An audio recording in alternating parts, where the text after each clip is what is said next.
Thank you very much for the organizers for having organized this very interesting event on a topic that is highly relevant and which is attracting as well the interest of various services in the Commission, as you have probably seen.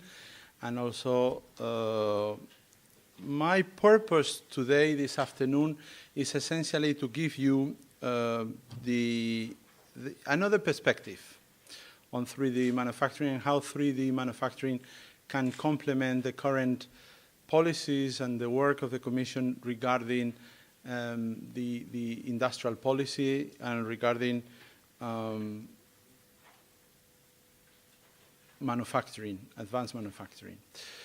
Manufacturing as a topic, industrial policy is certainly back on the agenda. We have seen that in the last few months, plenty of publications. Recently also the European Council in March this year called for the industrial renaissance in Europe.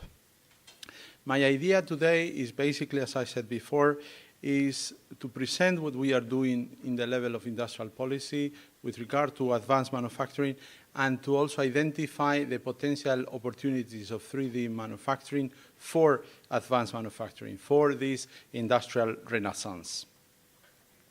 As you probably know, the European Commission has identified a target for Europe of raising manufacturing up to a level of 20% of GDP. Manufacturing should be representing 20% of the total EU GDP. We are far from that perspective, from that figure. Manufacturing industry represents about 15.1% of the total GDP, and we are certainly far from there. If we look at how industry and industrial policy, industry in general has gone through the crisis, we can say that industry has proven its reliance to the crisis. More or less those countries or areas or regions in Europe that have industry have been able to survive a bit better from the crisis. But the legacy with regard to the crisis is severe. There has been 3 million jobs that has been lost, and as I said before, the share in GDP of manufacturing has gone down.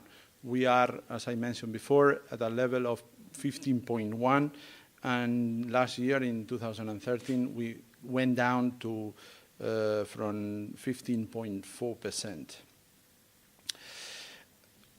EU manufacturing, this is one of the lessons we have seen from the crisis, has faced during these 6 years of crisis a series of challenges. First of all, I think there has been a clear reduction, a lower demand of products coming from manufacturing, and a lower demand of investments.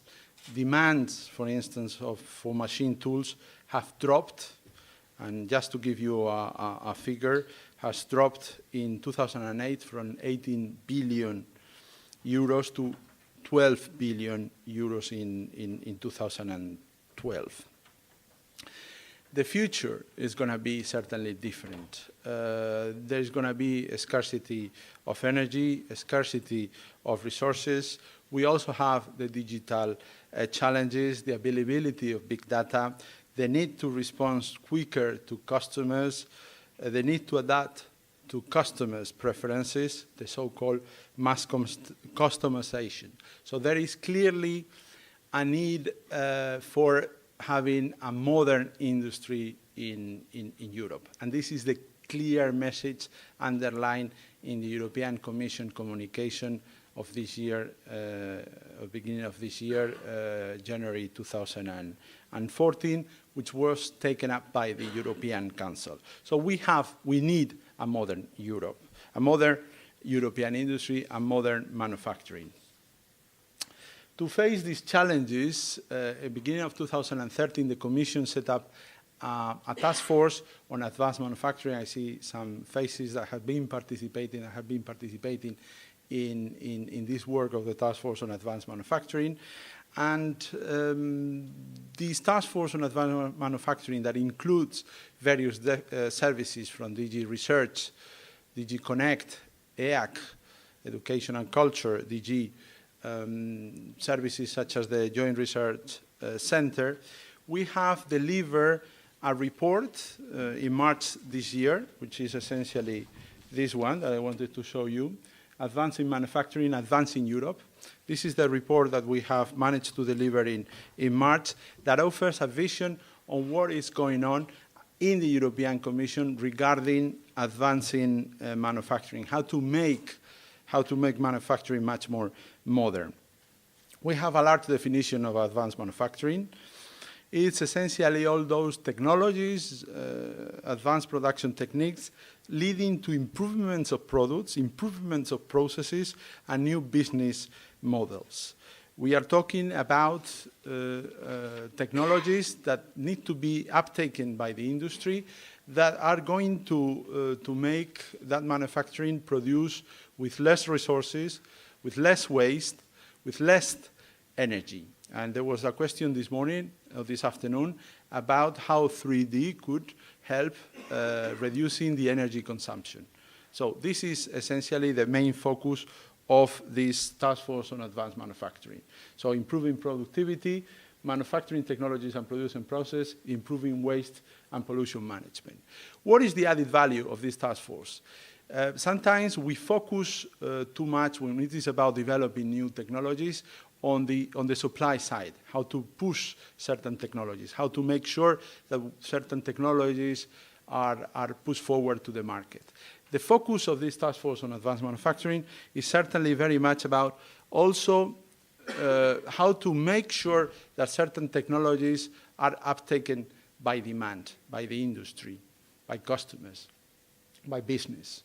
So it is important not only to look at the supply side and the supply problems regarding certain technologies, but it's also important to look at the demand element. Basically and essentially, I will not go through the results of this report. What I want to make is just to say that the report underlines three major pillars, which is, first of all, is about how to push, as I was saying before, how to accelerate the commercialization of certain technologies. And certainly the work of the Director Generals like EAC, like DG Research or CONEC are very important in this field. As I mentioned before, the second pillar of this work is about how manufacturing can uptake those technologies, so with the aim to modernize industry. And there are plenty of barriers at the level of industry that impedes the uptake of certain technologies. I mean, technologies can produce better, can accelerate productivity, can make industry much more competitive. But sometimes there are important barriers that impede the uptake of those technologies by manufacturing.